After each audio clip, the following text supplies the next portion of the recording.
Finally this week, let's move from political bullshit to actual bullshit. Less Meat, Less Heat is an organization that's focused on mitigating the effects of livestock agriculture on climate change. Not the typical fossil fuel perspective, but as founder Mark Pershin points out, this shit is where it's at. Okay, no more shit puns. But before you hear from Mark, I'd like to deal with the elephant in the room. Not that we're going to eat an elephant or anything. I know that many of you who watch the show have a very strong stance on meat and feel that eating any at all is not conducive to an environmentalist's paradigm. And I totally see your point. The meat industry is cruel, pollutive, and unnecessary. But does that mean that meat as a whole is unnecessary? For you, perhaps. But just as our bodies look different, they work differently too. I myself was a vegetarian until a doctor, not like a creepy pharmaceutical doctor, said that due to some health issues that I was going through, I needed to eat meat. I didn't want to, but my body did. And since I only get one body on this here planet, I gotta take care of it. So, I had some meat. And my body responded with the medical equivalent of a big hug. And here's the thing, if you do it right, you can eat meat in a smart way. You can eat meat in a climate-friendly way. The Environmental Working Group has released a Meat Eater's Guide to Climate Change and Health for people like me and many others that need meat in their diet. The site is complete with climate reports, mounds of research and information about not only the meat industry, but the direct impacts on climate change, how to decode labels, and of course, a chart showing you which types of meat are the best and which are the worst. I definitely urge you to check this site out. You can even take a pledge as a meat eater to make smart and conscious choices for yourself and the planet as you go to eat some meat. And I do emphasize some. I sure as hell don't eat meat every day. Ugh. And I don't advocate that anyone eat it every day. That's just not good for you. Unless you're breastfeeding, I don't really think that you need to eat animal products every day at all. As it is, I might only eat chicken once a month, and when I do, I'm so picky as to where that shit comes from, how it was raised and slaughtered, that it takes me twice as long in the grocery store as when I'm not buying meat. I've even had a guy behind the meat counter hand me the phone to talk to the farmer he gets it from so that I could ask him some questions. Because I'm that person. And if you eat meat, you need to be diligent. Yes, it takes more work to eat meat as an environmentalist, but that doesn't mean that you can't. That's Mark Pershin's take as well. As a former vegan and vegetarian, he feels that the best way to tackle climate change is to address meat, but not stop eating it altogether necessarily. Take a look. So, Less Meat, Less Heat. It's a very catching name at first, particularly because it deals with climate change. And a lot of people think of climate change, they think of targeting coal and oil and gas and fracking. Why specifically target meat? That's a very good question, Eleanor. So I've actually been working in climate activism for a couple of years with organisations like 350.org in Australia and the Netherlands, and a local organisation, Beyond Zero Emissions. And it came to my attention after studying some climate science subjects at the postgraduate level that focusing only on fossil fuels will actually be the climate movement's undoing. Because like when we actually got to tinker with the climate models and see what the future looks like. So I would plug in scenarios like, let's say we win tomorrow magically and all fossil fuels stay in the ground. We've got a wonderful renewable world. What happens in the future? What's the future look like? And the future actually looks very grim. We'd still be looking at between 3 to 6 degrees of warming, Celsius, that is. I'm not sure what that is in Fahrenheit. But and that's most of that is actually coming from the rapid expansion of the meat-heavy diet all around the world. And this is something that no environmental organization or no environmental organizations were talking about back then. So it planted the seed, and that was about 2-3 years ago. And it wasn't really until I saw Cowspiracy last year that I realized, hang on, I'm not the only one that realizes that this is a huge issue and a shortcoming of the global climate movement. This is still going on, and thanks to Kit, like we found out that many other organizations are still not looking at this. And even to this day, even after the massive success of that film on Netflix and everything like that, they're still not really addressing it. They still don't want to touch it. So that's why I went down that route, because it was out of necessity, basically. So, in that same conversation about cowspiracy and eating a diet that isn't meat focused, a lot of environmental organizations or just people who consider themselves to be environmentalists call for a vegan diet. So, absolutely no animal products whatsoever. But that's not your viewpoint.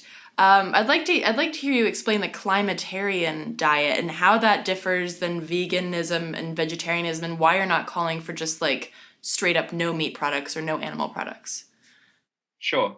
That all basically comes down to what we believe is feasible. Climate scientists tell us we've got anywhere between 5 to 15 years before we lock in runaway climate change, before we lose control, essentially. So that's a short amount of time. I personally don't believe that we can convince enough people to go vegan to be able to reduce emissions to the point where we can actually avoid that.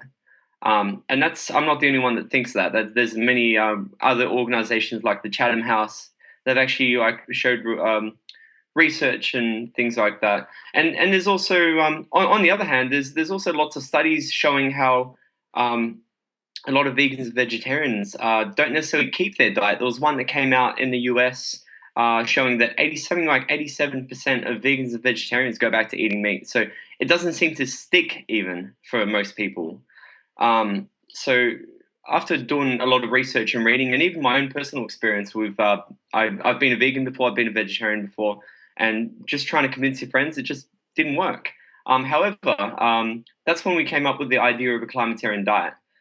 So a climatarian diet is basically where we we are aware of the carbon footprint of the food choices we make, and we make those choices in a responsible way. So kind of like you would know that a Hummer is far worse for the environment than say a Prius, and a Prius is worse for the environment than say a bicycle. So it's the same with food. Beef, by far, is has a much bigger carbon footprint than beef and lamb have a much bigger carbon footprint than chicken. Pig is somewhere in the middle. So, and this information is out there. There's a report that was made in the US by the Environmental Working Group called "A Meat Eater's Guide to Climate Change." And you can see that for yourself. It's all there. So we're working on our own data set for Australian audiences because we're going to be launching in Australia first. But that's essentially what we want to communicate. We want to communicate, show people that each food choice they make has different impact on the climate. And if we are to avoid catastrophic climate change, we need to cut specifically red meat down to once a week if you're going to eat reasonable portions. But like we both know, most people eat steak in huge portions. So if we're going to eat that, then it needs to be more of a once a month thing. So going back to like how we used to treat a Sunday roast, it used to be like a delicacy, as something that we do once a month or once every couple of months. So how are you going about doing this creating this paradigm shift? Okay. That's actually so where we're at right now is we launched a campaign in March. We founded the campaign in March last year. Basically, just me working on it for a while and then trying to get some volunteers on board.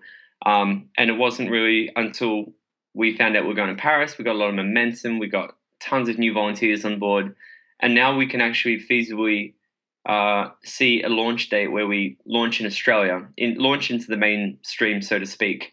So we're going to be doing that using the power of celebrity. We want to obviously going to launch in Australia initially, but that's only going to be the start of our campaign. Ultimately needs to be a global campaign.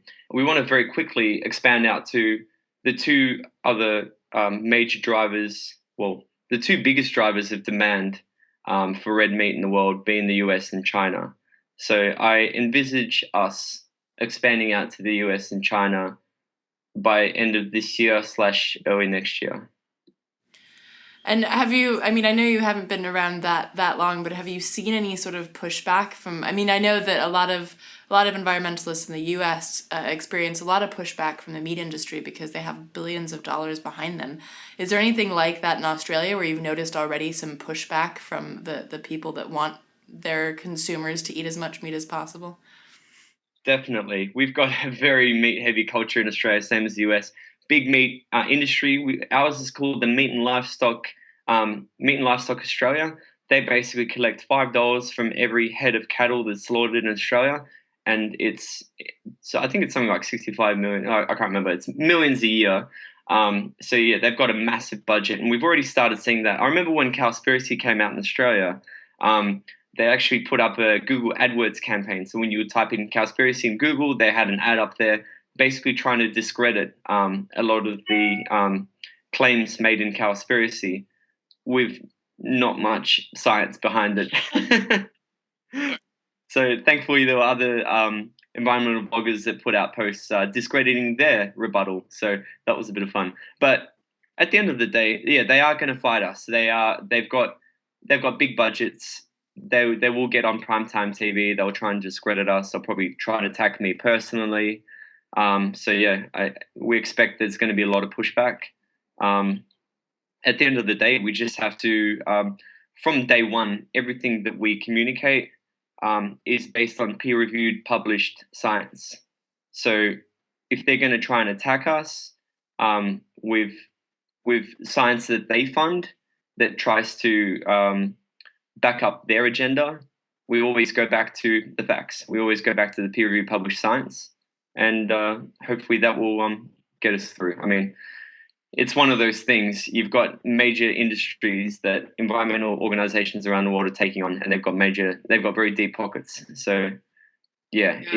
It could be, hopefully not, but it could be a similar scenario with the tobacco industry in the 50s, with the CFC industry in the 80s, and the fossil fuel industry now, how they've been discrediting the science of climate change for the past 2 decades.